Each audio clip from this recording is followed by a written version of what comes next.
ल एउटा मिठो गीत एउटा कुनै एउटा मिठो गीत गाइदेऊ न। हुन्छ।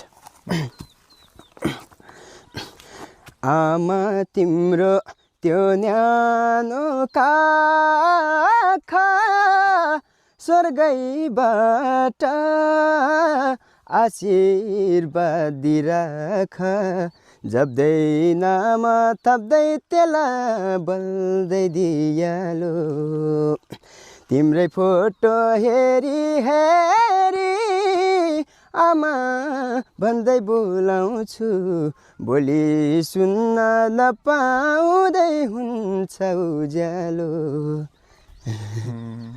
मिठो छ। ल अब आमालाई भेट्न जाने है। हुन्छ।